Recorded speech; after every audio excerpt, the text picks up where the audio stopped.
سلام كمسك الختام. به نام خداوند بخشنده و مهربان. الحمد لله رب العالمین والعاقبة للمتقین والصلاة والسلام علی نبینا محمد و علی آله و اصحابه اجمعین. السلام علیکم و رحمت الله و برکاته. درس امروزه حرف غین می باشد. برای یافتن مخرج این حرف پیش از آن الف و فتحه می گذاریم. اغ. مخرج حرف غین این سرشوی حلق می باشد. قفای زبان به قفای کام می رسد. اغ.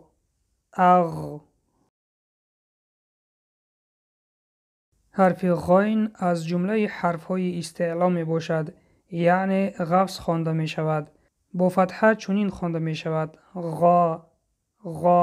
به طرف آواز آ میل کرده می شود: غا. و با کسره چنین خوانده می شود: غی. و با ضمه چنین خوانده می شود: غو. لبها به پیش برآورده می شوند: غو. حرف غین حرف چهار شکله بوده پیش از خودش و بعد از خودش به حرف دیگر پیوست می شود. حرف غین در اول چنین نوشته می شود: از طرف راست به طرف چپ در بالایش یک نقطه به حرف بعد از خود پیوست می شود و در بین چنین نوشته می شود: از طرف راست به طرف چپ در بالایش یک نقطه به حرف پیش از خود و بعد از خود پیوست می شود و در آخر چنین نوشته می شود: از طرف راست به طرف چپ در بالایش یک نقطه قسمش از خط می گذرد و به حرف پیش از خود پیوست می شود و در علاهیدگی چنین نوشته می شود: در بالایش یک نقطه قسمش از خط می گذرد. اکنون بیایید با هم مثال ها را می خوانیم. مثال اول: غین فتحه میم سکون غام. مثال دوم: غین فتحه با سکون غاب.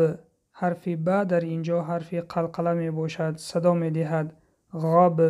مثال بعدی: غین کسره لام سکون غیل.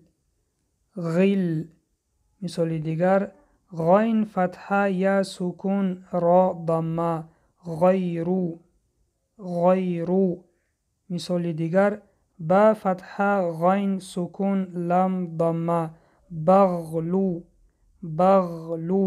مثال دیگر: ف فتحه را سکون غین ضمه فرغو.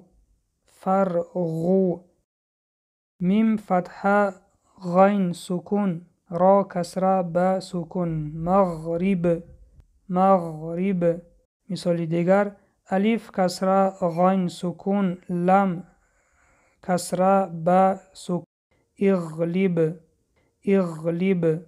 مثال دیگر: الف کسره غین سکون ف کسره را سکون اغفر. مثال دیگر: الف کسره شین سکون تا فتحه غین فتحه لام فتحه اشتغال.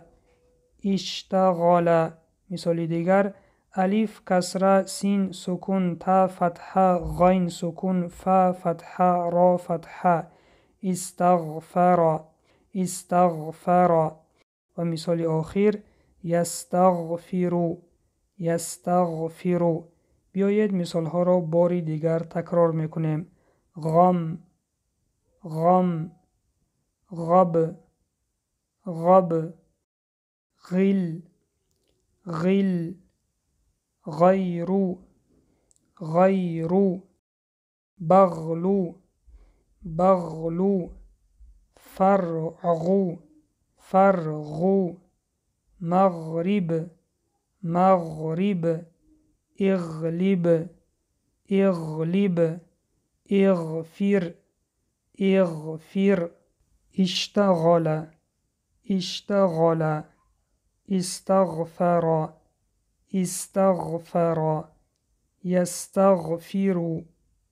یستغفر.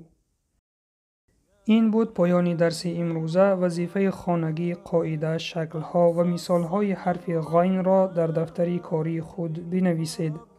سعی و کوشش کنید تا الفبای عربی را به آسانی آموخته به قرآن خوانی شروع کنید. در آخر دعا میکنیم که خداوند به شما آسان گرداند تا خواندن کتابش را تیزتر از خود کنید و این چنین دعا را در حق ما فراموش نکنید و سلام بر آن شخصانی که راهی هدایت را پیش گرفتند.